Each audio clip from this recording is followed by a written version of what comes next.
Good evening दोस्तों। Shekhawati coaching renewal के digital platform पे आपका हार्दिक स्वागत। तो दोस्तों इस सेशन में मैं आपके साथ शेयर कर रहा हूँ राजस्थान हाईकोर्ट एलडीसी एग्ज़ाम का इंग्लिश वाला पोर्शन, जिसमें आपसे 50 क्वेश्चन ग्रामर से रिलेटेड पूछे गए हैं। तो जुड़ जाइए और चैनल के साथ बने रहिए। हम स्टार्ट करते हैं। आज के जो इंग्लिश के जो क्वेश्चन हैं उनकी बात करते हैं।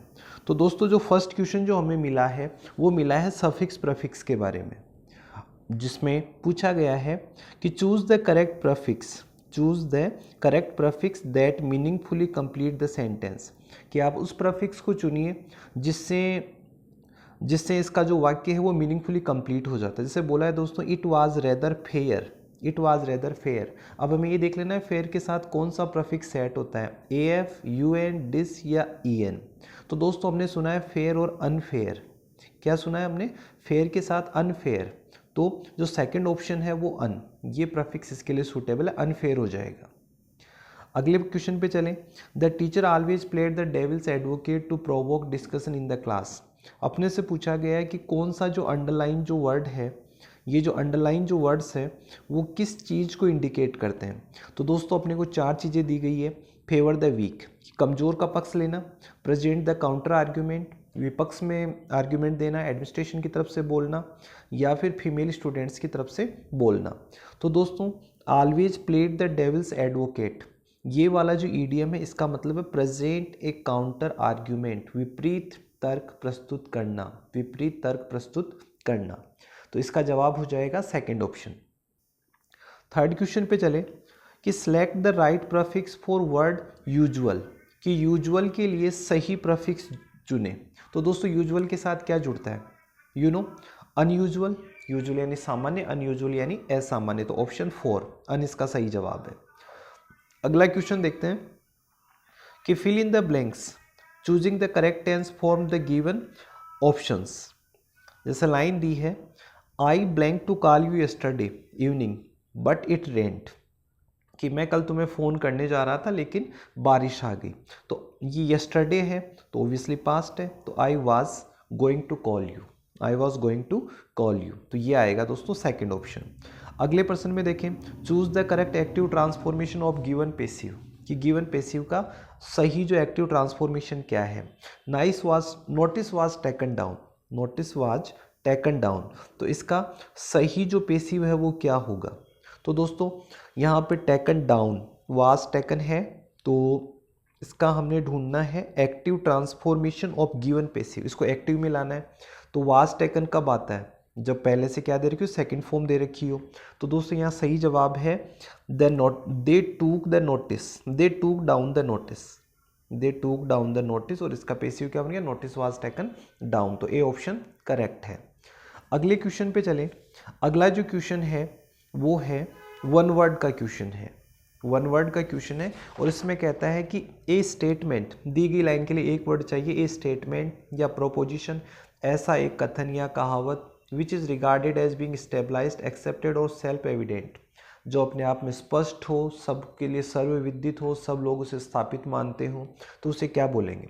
तो दोस्तों उसे बोला जाएगा एक्सिम। क्या बोला जाएगा? एक्सिम। ओके, आगे बढ़ते हैं। Fill in the blanks with correct preposition.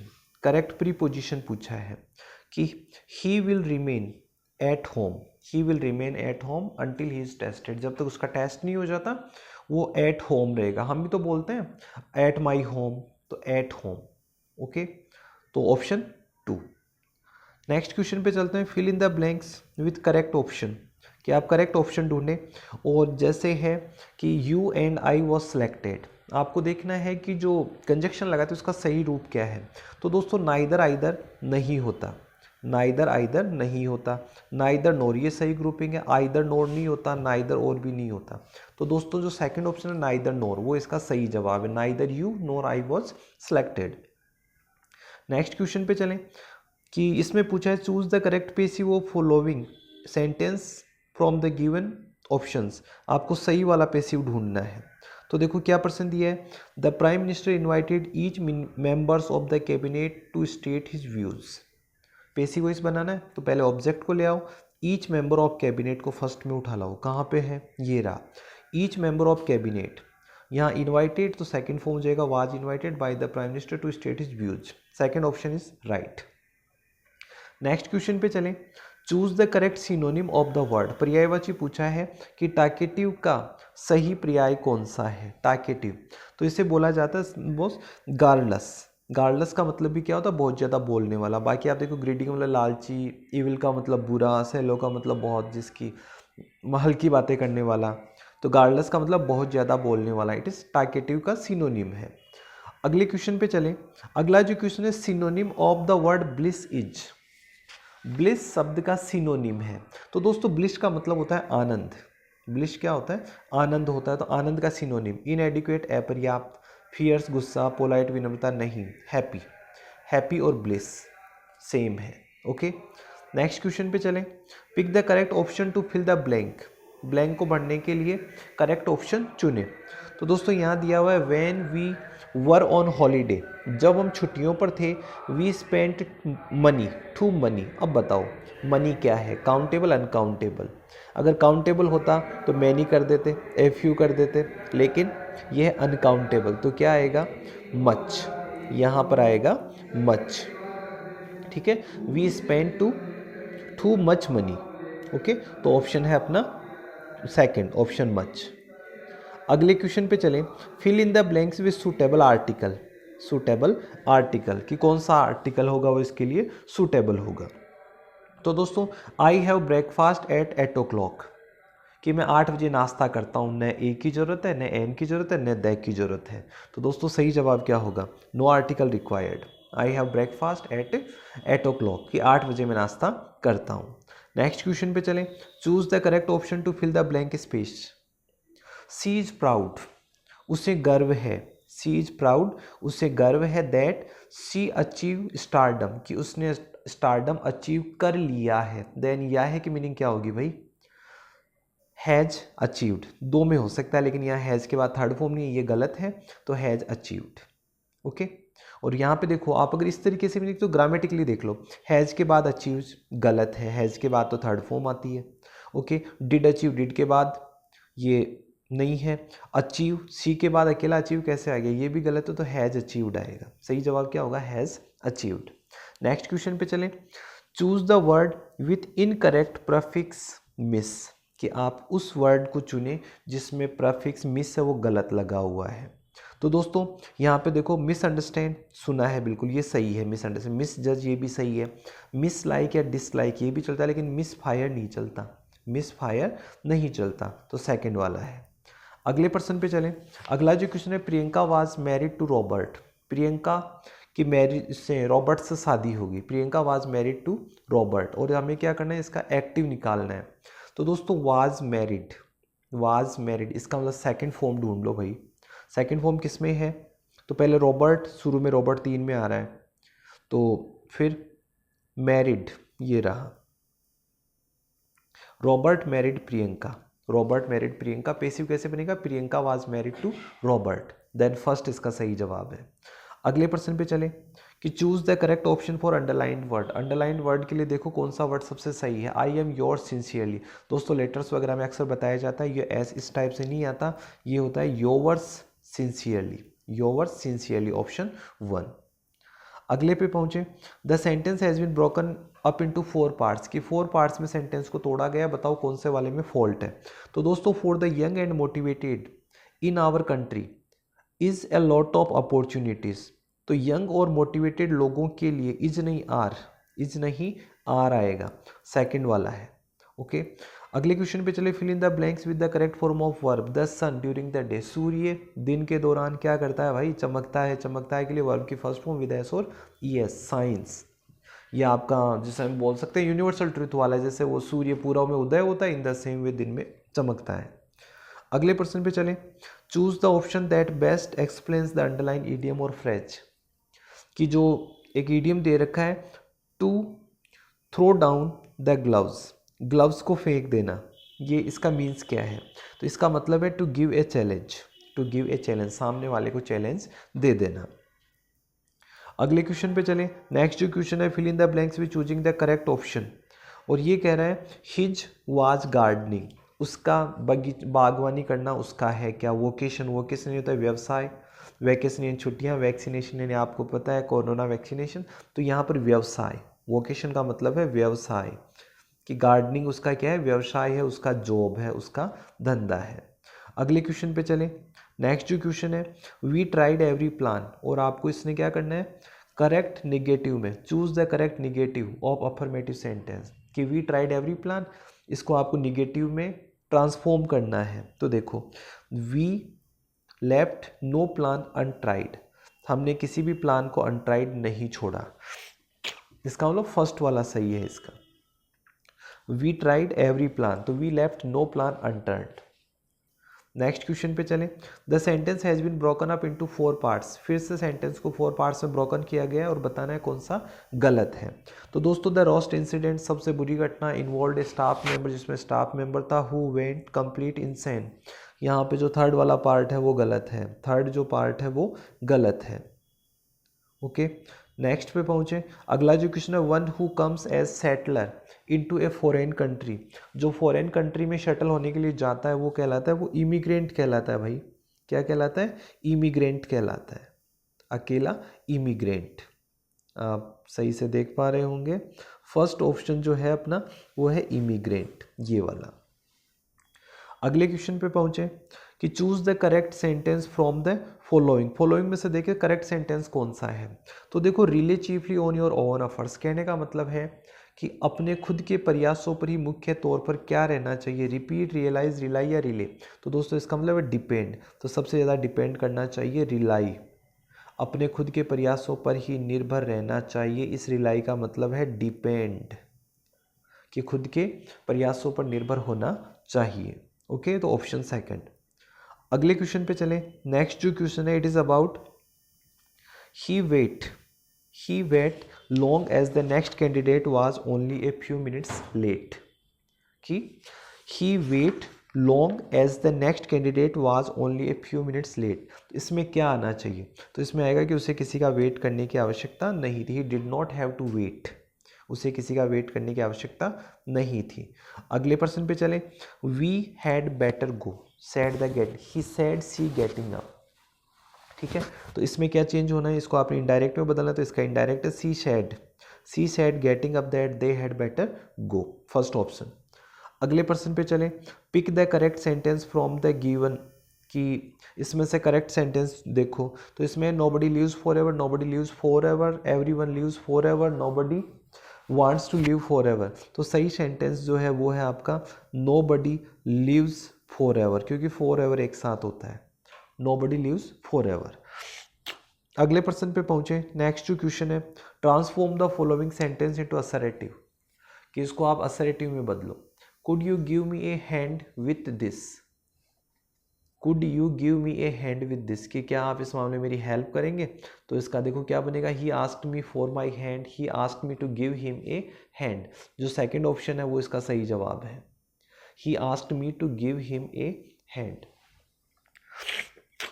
Next question पे आए। नेक्स्ट जो क्वेश्चन है अपना, कि मीनिंगफुली कंप्लीट करने के लिए क्या उठाया जाए? तो our first impression of is the most lasting, तो our impression of project, our first impression of project is most lasting, सबसे लंबे समय तक अपना प्रोजेक्ट का फर्स्ट इंप्रेशन चलता है। अगला क्वेश्चन नंबर 81 है, वो है he many examples to support his argument, अपने आर्ग्यूमेंट को सपोर्ट करने के लिए उसने कई सारे जो एग्जाम्पल्स है वो साइट किए। साइट का मतलब होता है उद्धृत करना, उदाहरण देना, उद्धृत या उदाहरण देना। नेक्स्ट, तो इसका सही जवाब हो जाएगा दोस्तों साइटेड, सी सेकंड वाला। अगला क्वेश्चन देखें। Fill in the blanks with the correct option, कि आप करेक्ट ऑप्शन को देखें। और ये कहता है आई ए प्ले बाय पिंटर, कि पिंटर के द्वारा लिखा गया एक प्ले मैं क्या कर रहा हूँ? तो आई एम रीडिंग, सबसे सिंपल वाला उठा लो, आई एम रीडिंग। अगले क्वेश्चन पे चलें। Change into negative, well made movies always entertain, कहने का मतलब है कि जो अच्छे तरीके से बनाई गई मूवीज हमेशा इंटरटेन करती है। अब हमने इसको ट्रांसफॉर्म करना है, तो देखो ट्रांसफॉर्म में क्या हो जाएगा कि वेल मेड मूवीज कभी इंटरटेन करने में फेल नहीं होती, ऑप्शन 4 इसका सही जवाब है। अगले क्वेश्चन पे चलें, select the right suffix for the word icon. तो दोस्तों आइकॉन का क्या होता है, आइकॉनिक होता है, तो ये इसका सही सफिक्स हो गया आइकॉनिक। अगले क्वेश्चन पे चलें, choose the correct active transformation of the given passive voice. Passive voice को आपने क्या करना है, एक्टिव ट्रांसफॉर्मेशन में लाना है। There is no shop to be late, तो देख लो टू बी लेट के बजाय तो ये बन जाएगा there is no shop to late. इसी का तो हम बनाते हैं there is no shop to be late, first वाला सही जवाब है। अगले क्वेश्चन पे चलें, नेक्स्ट जो क्वेश्चन है अपना वो है which of the following is not synonym of word attractive. Attractive का सिनोनिम कौन सा नहीं है, अट्रैक्टिव का मतलब होता है दोस्तों आकर्षक। तो आकर्षक में देखो, अपीलिंग भी आकर्षक होता है, प्रिटी यानी सुंदर भी आकर्षक होता है, कैप्टिवेटिंग मनमोहक होता है, रिपल्सिव ये विकर्षक होता है, विकर्षक। तो ये इसका क्या नहीं है, सिनोनिम नहीं है, तो अपना सही जवाब है रिपल्सिव। सही जवाब है अपना रिपल्सिव। जिन दोस्तों ने नोट के ऊपर ध्यान नहीं दिया वो हो सकता है अपीलिंग या कैप्टिवेटिंग में कुछ करके आ जाए, लेकिन इसने सिनोनिम नहीं पूछा, अपोजिट पूछा है। अगले क्वेश्चन पे चलें, choose the correct option of the italic word. Italic जो वर्ड है उसका आपको सही वर्ड लगाना है। Answer the first question before you proceed, कि पहले इस प्रश्न का जवाब दे आगे बढ़ने से पहले। तो दोस्तों इसका सही जवाब है फर्दर। इसकी जगह कौन सा वर्ड सेट हो जाएगा, फर्दर हो जाएगा, आगे बढ़ना। उससे आगे देखते हैं, choose the correct indirect from the following direct. He said Mohan when the next train, तो ही सेड की जगह हो जाएगा ही आस्क्ड, सभी में दे रखा है he asked Mohan when the next train was, is का वाज बनेगा, सिंपल से ग्रामेटिकल रूल से आपका काम चल जाएगा। He asked Mohan when the next train was. अगले क्वेश्चन पे चलें, नेक्स्ट जो क्वेश्चन है, choose the correct indirect, choose the correct indirect from the following direct speech sentences. He said oh I agree, he said oh I agree, तो he said understandingly that he agreed, I agree का second form ही तो बनेगा, तो I agreed ये वाला सही जवाब है, फर्स्ट वाला। अगले ऑप्शन पे चलें, the owner of the house, इस घर का मालिक, टूक अस इन, हमें अंदर ले गया, इस घर का मालिक हमें अंदर ले गया, to gave us a bed for night when our car broke down, जब हमारी कार खराब हो गई तो उस घर का मालिक हमें टूक अस इन, अंदर ले गया, टूक अस इन सीधा सा जवाब है, टूक अस इन अंदर ले जाना। फिर है choose the words which means the following, वो वर्ड देखिए जिसका मतलब ये होता है, compulsory enlistment for military, military के लिए कंपल्सरी लिस्ट यानी कि निश्चित रूप से अनिवार्य भर्ती, आर्मी के लिए अनिवार्य भर्ती, तो क्या होगी। तो दोस्तों एक नाम दिया कंस्क्रिप्शन, कंसीलमेंट और सब्सक्रिप्शन। तो दोस्तों यहाँ पर अपने पास सही जवाब है कंस्क्रिप्शन, यानी कि जो अनिवार्य भर्ती है वही इसका जवाब है, अनिवार्य भर्ती, निश्चित रूप से आर्मी में भर्ती होना ही पड़ेगा। अगले क्वेश्चन पे चलते हैं, after the French police had successfully used dogs the German authorities two of them, कि जब फ्रेंच पुलिस डॉग्स का सक्सेसफुली यूज कर चुकी थी तो जर्मन ऑथोरिटीज़ ने भी इसके बारे में सोचा, इसके बारे में सोचना शुरू किया, इसके बारे में सोचा। देन थर्ड, अगले क्वेश्चन पे चलें, choose the suffix that meaningfully completes the sentence. He it seems he has a very photographic simple है, फोटोग्राफिक आई सी लगेगा, फोटोग्राफिक मेमोरी, तो फोटोग्राफी के साथ फोटोग्राफिक होगा, तो सही जवाब क्या था अपना, सेकंड ऑप्शन आई सी वाला। अगला question, beware of that fellow, उस शख्स से क्या रहो, सावधान रहो, he is a wolf in sheep's clothing, कि वो शीप के भेड़ की खाल में भेड़िया है, मतलब वो क्या है, एक हिपोक्रेट है, वो एक ढोंगी है, वो क्या है, एक ढोंगी है। तो ए वुल्फ इन शीप्स क्लॉथिंग, भेड़ की खाल में भेड़िया यानी ढोंगी होना। अगला क्वेश्चन है, rice is the food of the Bengalis, Bengalis rice जो है वो बंगालीज का मुख्य भोजन, और मुख्य की मीनिंग होती है भाई प्रिंसिपल, PAL प्रिंसिपल, जैसे मुखिया होता है वैसे मुख्य, ये प्रिंसिपल सिद्धांत होते हैं, ये तो मीन्स ही नहीं है, तो प्रिंसिपल फूड है, ये मुख्य भोजन है। अगले प्रश्न पे चलें, English have manage to hold on their traditions, तो यहाँ पर है कि द इंग्लिश, जो अंग्रेज लोग हैं उन्होंने अपने ट्रेडिशंस को मैनेज किया, फोर्थ ऑप्शन द। अगले पे चलें, change the following exclamatory sentence into assertive, कि how beautiful is the night, तो इसको सिंपल बना दो, तो the night is very beautiful, the night is very beautiful. अगले क्वेश्चन पे चलते हैं। Choose the word which means the following, कि उस वर्ड को चुने जो इसका मीन्स होता हो। ए रेमेडी फॉर ऑल डिजीज, सारी बीमारियों की दवाई कौन सी होती है? रामबाण, और रामबाण है पेनेशिया। पेनेशिया को क्या बोलते हैं? रामबाण, यानी सब बीमारियों की दवाई यही है। अगले क्वेश्चन पे चलते हैं कि choose the antonym of word complex from the given option. Complex यानी जटिल का जो अब एंटोनिम अपोजिट ढूंढना है तो वो है अनकॉम्प्लिकेटेड। क्या है? अनकॉम्प्लिकेटेड, यानी अजटिल, सरल है जो। नेक्स्ट कि pick up the correct option which transform the following affirmative sentence into negative, कि वेयर, कि इसको अफर्मेटिव को निगेटिव में कैसे बदले। जैसे where is smoke there is fire, जहाँ धुआं होता है वहाँ आग होती है, तो इसे नेगेटिव सेंस में बदलना है। तो there is no smoke without fire, there is no smoke without fire. तो दोस्तों ये थे आपके इंग्लिश वाले 50 क्वेश्चन जो मैंने आपके साथ शेयर किए हैं, और उम्मीद करता हूँ, आपको शुभकामनाएं देता हूँ कि आपके सारे के सारे क्वेश्चन सही निकले होंगे। तो दोस्तों आज के लिए इतना ही। हमारे चैनल से जुड़े रहें, अपना प्रेम हमारे साथ यूँ ही बनाए रखें, और कोशिश करूँगा कि आपके लिए वर्तमान प्रिपरेशन में जो भी नई वैकेंसीज, नई जो जानकारियाँ आती है वो मैं आपके साथ शेयर करूँ। इसलिए उम्मीद करूँगा कि आप चैनल को लाइक, शेयर और सब्सक्राइब करेंगे। तब तक के लिए जय हिंद, जय भारत, धन्यवाद।